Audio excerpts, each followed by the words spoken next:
This is Heavy Conversation with Bruce and Jody, a podcast where we talk about being a big guy in today's world.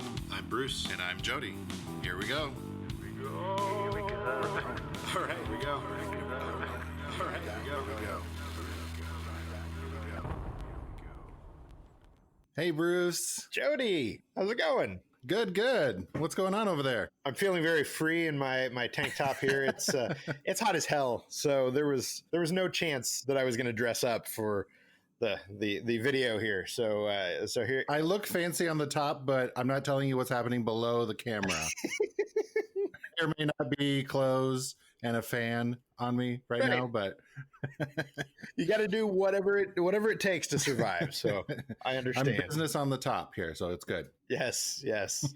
Yeah, it is. It is hot, and it hasn't been here in Portland for a while. So it's like this last week. It's just kind of been gaining. Right. It's growing, getting hotter and hotter. So just getting used to it. So I know we're talking about and kind of complaining, but people in the South or people in the East who are, people everywhere else are having to deal with this plus humidity. Yeah, so. I know it's such a weird spring summer for us. So I'm actually kind of glad that it's warming up a little bit, but I'm definitely warm here. So we're going to kind of chat about when it comes to warm weather, what comes along with that is some chafing or chub rub or whatever other name, swamp beep.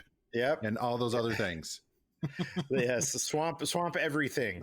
Everything. Yes. Right. Yes. Luckily, there are a lot of different products out there that can help you deal with that. And there's some tips and tricks. And we're going to talk about those today. Yeah. So I think probably the most important thing when it comes to like chafing or chub rub or whatever we want to call it in between your legs is proper underwear. So since I'm the underwear guy with bare skin, I know that was chafing and that kind of stuff was sort of motivation for me to start an underwear line. So I definitely suffered a lot of issues when I was working on my feet, 10 plus hours a day doing different jobs. You just get so sore and you literally can't walk after like a couple days of that. And you're like, I can't even stand here. And you like walk all kind of hobbly and weird. So having proper underwear that are really breathable and moisture wicking is really important when it comes to summer, or if you suffer from that year round. Making sure that you have moisture wicking and breathable underwear. And with the bearskin line, we even added an extra little layer of mesh in between your legs there to give you even more airflow, because that was kind of my problem area. I wanted as much airflow and breathability in that zone. Yeah. Yes. Yeah. So we have a little extra breathable mesh area in between your legs, which really definitely has helped. I don't really have any of those issues anymore. So, and I'm still working on my feet at my day job again, and it's been good. It's been wonderful. So I think the proper underwear is probably number one for helping that issue. Definitely makes a difference. It's, especially for those of us who are bigger and you always got that skin just rubbing. It's that can be a real pain. For me, sometimes I can run into situations where I'll have a bit of rub if I'm out riding my bike or if I'm being active, mowing the lawn out in the yard, that kind of thing. So I've got some underwear that I wear that are specifically for just like riding the bike. They're a bit longer. They cover my thighs and get a little lower on my legs. I don't love them for like, daily Every wear. Day, yeah. Right.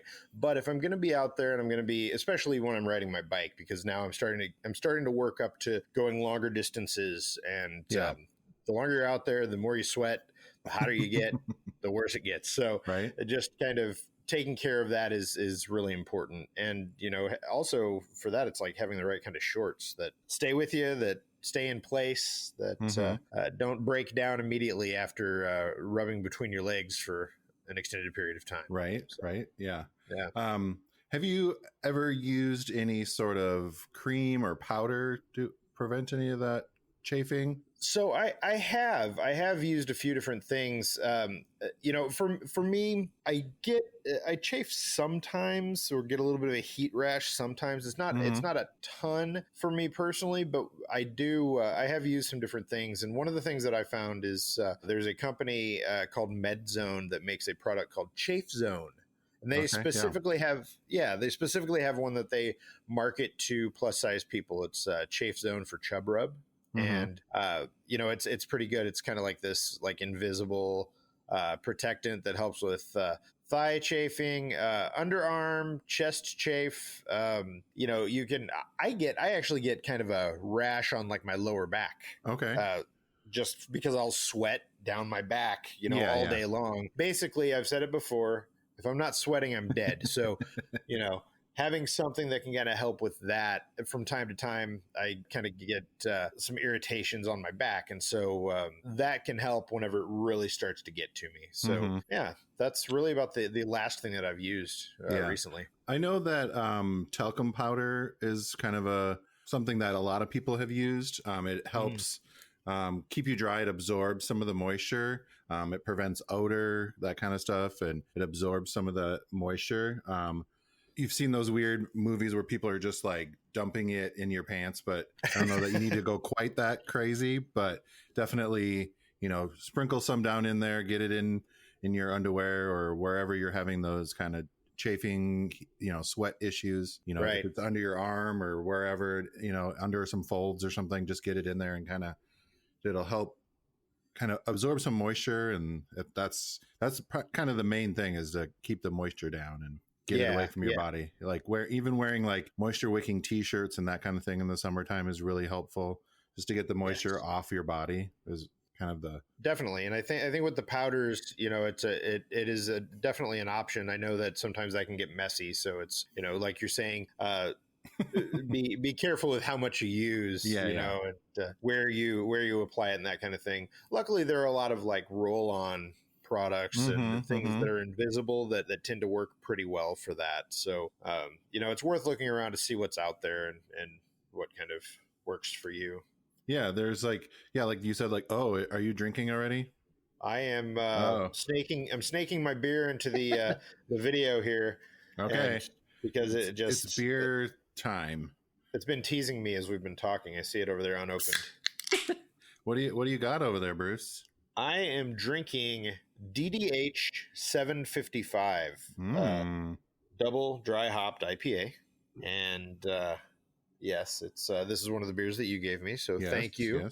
Yes. I remember that one. This is the first time in a while that I've got like a lot of beer in the fridge, because you brought the big care package and gave that to me, and then I've had beer from, it's been nice enough to hang out on the deck and all of that. And so we've done some socially distanced gatherings and things like that. And so, with family. And so we've accumulated beer, and I just have, we got a lot in there. So nice. I've been kind of just going in, and it's like, all right, what today? What are we going to try today?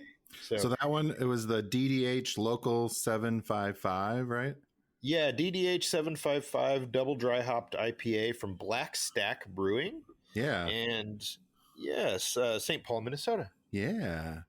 So there we go. I never, they must be a newer one. I never heard of that one before. So Black Stack Brewing says we took our already hop saturated Pride and Joy and stuffed it to the gills with a third round of dry hopping, showcasing one of our new favorites. Oh my goodness, I can never say the names of these hops. Motueka, Motueka. Well, I don't know. Sure. You can expect more fruit salad mayhem on top of the citrus smoothie we've come to know and love. That one, I really enjoyed that one. It's very good, very tasty. Yeah, I have kind of a crazy one. It's called Robot Fish Galaxy Smash. Whoa! So I love it. This one is from Brooklyn, New York. It's a single malt and single hop smash India Pale Ale. 100% nice. Galaxy hops.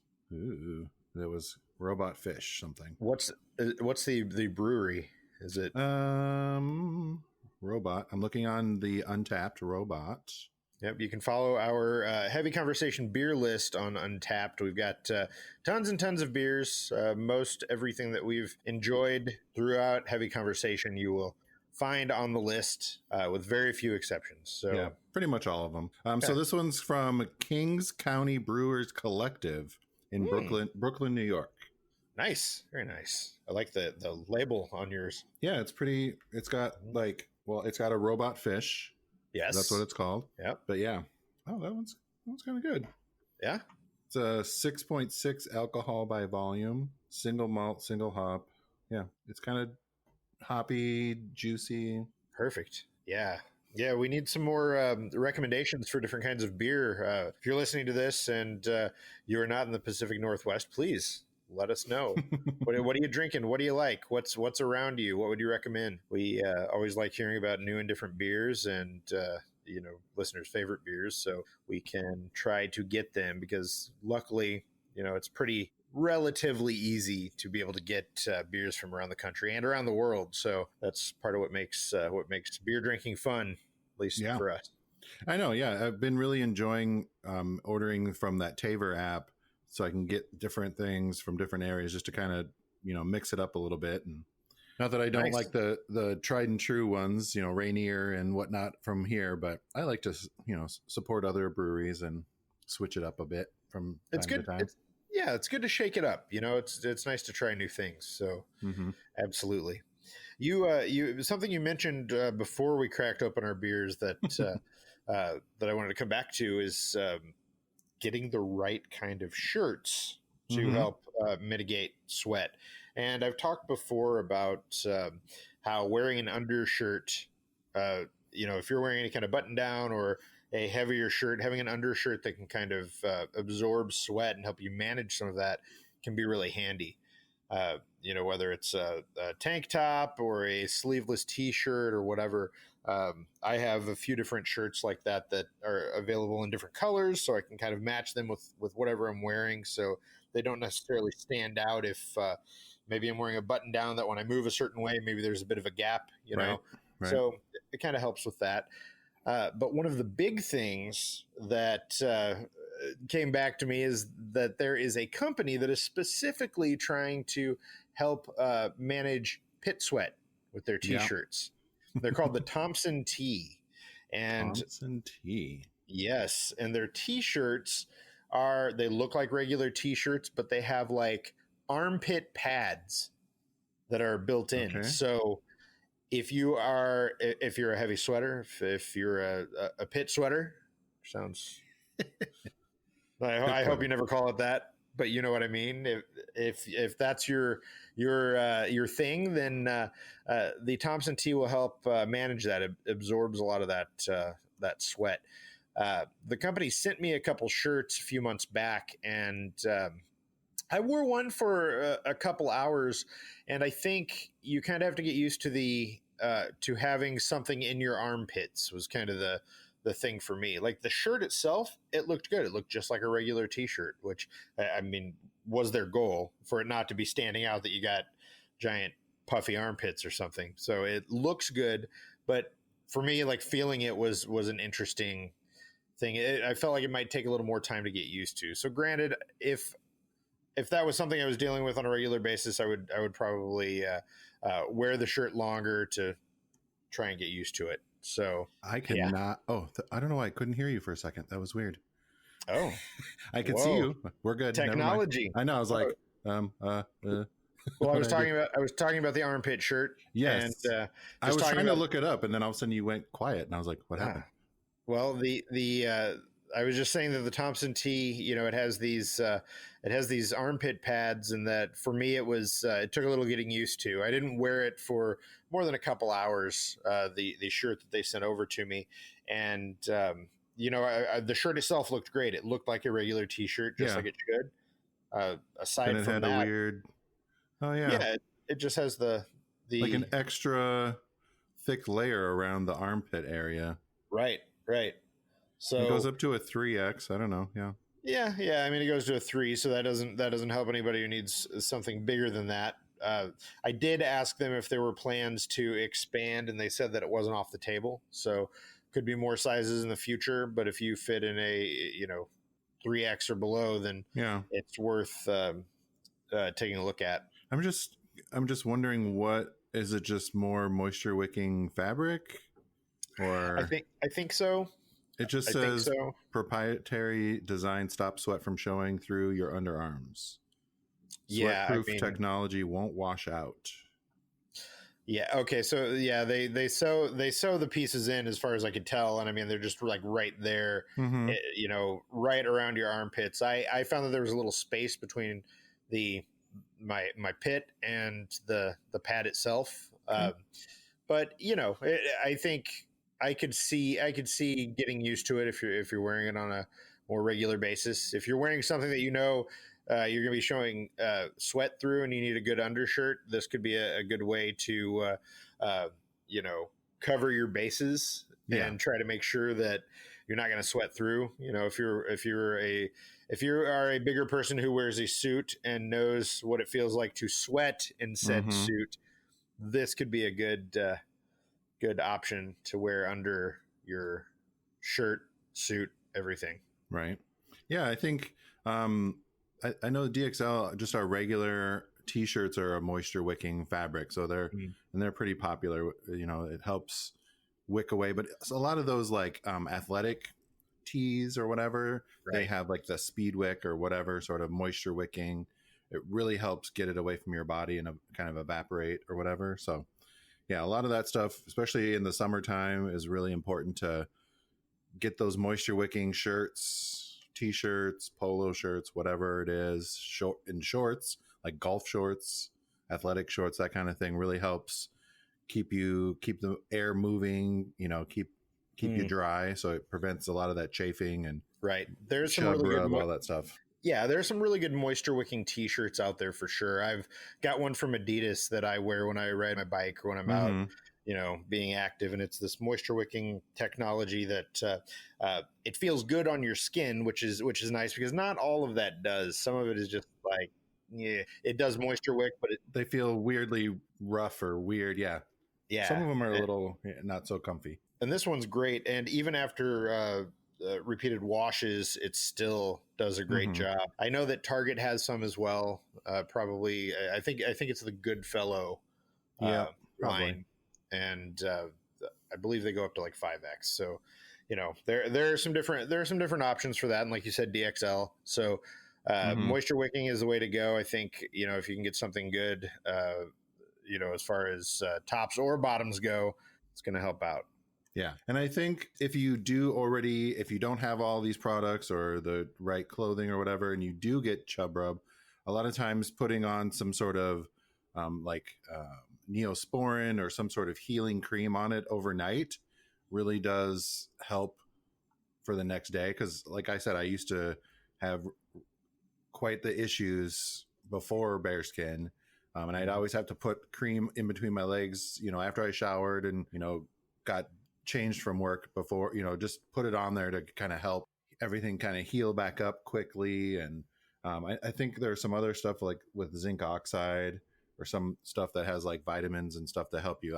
I use just like Neosporin or some variation of that kind of stuff. Right. It always really helped to kind of heal it up as faster than just airing it out, Yeah, definitely. Because once that happens, it's not fun. It's not a walk in the park, that's for sure. I'm not going for a walk in the park with that. No. That is true. Yeah. So I think a lot of times it's just having the proper equipment when you're getting ready for summer, the right clothes really helps alleviate a lot of that sweat as much as possible, kind of help you keep dry and stuff like that. Yeah, and don't be afraid to, if you're going to be outside or you're going to be somewhere where you're active, don't be afraid to bring a backpack with accessories, bring hats, towels. I mean, whatever you need, things that are going to help keep you cool. Make sure you're hydrating. Make sure that you are staying out of the sun as much as you can, and just regulate it. Don't be afraid to take a break and cool yourself off and go from there. Yeah, and dry out. Yes. Yeah, I always have like sunscreen and a hat and stuff in the car, no matter where I go, no matter what time of year. I just have it just in case. the sun's out or whatever, and keep me cool and not get sunburned. But got to be prepared. Yeah. Yeah. Like a Boy Scout or something. Yes. Whatever that is. Always That's be prepared. Is it with 2 fingers? Is it? No, that's Star Trek. Live long and prosper. No. Yeah, right. It's like 2 fingers, or I don't remember the Boy Scout pledge anymore. I don't either. It's been so long. Yeah, I don't know. Yeah. Anyways, well, I think that's all I've got to say about Chub Rub. And I think we hit all the key points of either mitigating or avoiding any summer disasters in the making. Right. Because that can put quite the damper on your summer activities, whatever they may be. Yes. So still want to get outside. Stay cool. Enjoy yourself. Just be prepared. There you go. Yes. Well, thanks, Bruce. I appreciate you coming on this anti-chafing adventure. Hey, I feel less sweaty already, so it's I know. I feel great. The fan is doing me wonders. Wonderful. All right. Thanks, everybody. Make sure you're subscribed so you can hear every episode that's coming up every Tuesday. We've got new episodes, so make sure you subscribe so you can hear all. Yes. All right. All right. Thanks, Bruce. Bye-bye. Bye, everyone. Thanks for listening to Heavy Conversation. Be sure to like and subscribe on iTunes or wherever you get your podcasts.